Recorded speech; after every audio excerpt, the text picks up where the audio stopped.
కాశీరాజు అత్యంత సౌందర్యవంతులైన తన ముగ్గురు కుమార్తెల స్వయంవరాన్ని ప్రకటిస్తాడు.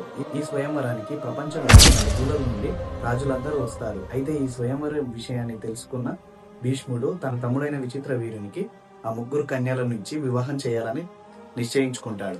వెంటనే భీష్ముడు కాశీరాజ్యానికి వెళ్లి స్వయంవర సభలోకి ప్రవేశించి తన రథంపై ఎక్కించుకొని స్వయంవరానికి వచ్చిన రాజులందరి వైపు చూస్తూ, మీలో నన్ను ఎదిరించగల సామర్థ్యం గల వాళ్ళు ఎవరైనా ఉంటే నన్ను ఓడించి ఈ కన్యలను తీసుకొని వెళ్ళొచ్చు అని చెప్పి అక్కడి నుండి వెళ్ళిపోతాడు.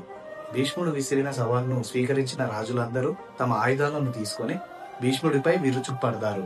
అయితే ఈ రాజులందరూ వేల కొద్ది బాణాలను భీష్ముడిపై ఎక్కువ పెడతారు. అది చూసి భీష్ముడు ఒక బాణం తీసి మంత్రం జపించి గాల్లో వేయగానే 2 మాయా రంధ్రాలు ఏర్పడతాయి. అయితే రాజులు విసిరిన బాణాలన్నీ ఒక రంధ్రం నుండి లోపలికి వచ్చి మరొక రంధ్రం నుండి బయటకు వెళ్లి ఆ రాజుల వైపే దూసుకువెళ్తాయి. వెంటనే భీష్ముడు మరొక బాణాన్ని తీసి ఆకాశం వైపు ఎక్కుపెట్టి బాణం వదులుతాడు. వెంటనే ఆకాశంలో కారుమబ్బులు ఏర్పడి అగ్నిగుండాల వర్షం కురుస్తుంది. భీష్ముడి పరాక్రమాన్ని చూసిన రాజులందరూ యుద్ధభూమి నుండి పారిపోవడం మొదలు పెడతారు. ఆ పారిపోతున్న వేల రథాల మధ్యలో నుండి ఒక్క రథం భీష్ముడి వైపు దూసుకొస్తుంది.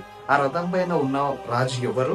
భీష్ముడికి ఆ రథం పై ఉన్న రాజుకు జరిగిన ఘోర యుద్ధాన్ని ఫుల్ వీడియో రూపంలో మన యూట్యూబ్ ఛానల్లో అప్లోడ్ చేశాను. ఈ షార్ట్ అవ్వగానే యూట్యూబ్ ఛానల్ ఓపెన్ చేసి ఆ ఫుల్ వీడియోని కూడా చూడండి.